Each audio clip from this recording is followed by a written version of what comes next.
সেজন্য 24 ঘন্টার ভিতরে যেন এই আরএস ফাহিম চৌধুরী এবং সাংবাদিকদের মধ্যে যারা অভিপ্রায় তৈরি করেছিল তাদেরকে যেন গ্রেফতার করা হয়।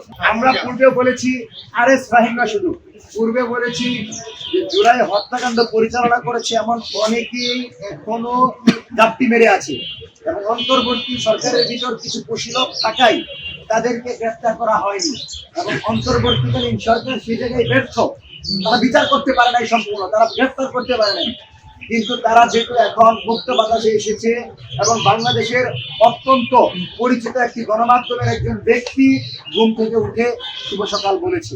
সুতরাং যারা গাপ্পি মেরে থেকে এখন বিএনপি আসার পর তারা মনে করেছে আওয়ামী লীগ আবার পুনর্বাসিত হবে, তারা প্রকাশ্যে আসছে এই সরকারের দায়িত্ব যে তাদেরকে গ্রেফতার করা। কিন্তু আরএস চৌধুরী বলেন, তার স্ত্রী বলেন, তারা খালেদা জিয়াকে নিয়ে হাস্যরসাত্মক ব্যঙ্গাত্মক করেছিল এবং তারা বিগত সময়ে আওয়ামী লীগের নেতাদেরকে মনোরঞ্জন করেছে।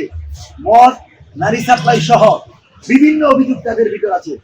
সুতরাং তাদেরকে গ্রেফতার করা এই সরকারের প্রধান দায়িত্ব, কারণ তারা মুক্ত বাতাসে এসে সবার আগে আধিপত্যবাদ যদি লড়াইয়ের অগ্রসৈনিক শহীদ প্রেসিডেন্ট জিয়াউর রহমানের দল, যা বাংলাদেশের জাতীয়তাবাদী দল বিএনপির বিরুদ্ধে ষড়যন্ত্র করছে। সুতরাং বাংলাদেশের অধিকাংশ জনগণের সমর্থন নিয়ে যে সরকার এসেছে তারেক রহমানের নেতৃত্বে, সেই সরকারের বিরুদ্ধে ষড়যন্ত্র করে সেই সরকারকে প্রশ্নবিদ্ধ করবে এমন ব্যক্তিদেরকে খোলা মাঠে আমরা দেখতে চাই না। সেজন্য 24 ঘন্টার ভিতরে যেন এই আরএস ফাহিম চৌধুরী এবং সাংবাদিকদের মধ্যে যারা অভিপ্রায় তৈরি করেছিল তাদেরকে যেন গ্রেফতার করা হয় সেই দাবি জানাচ্ছি।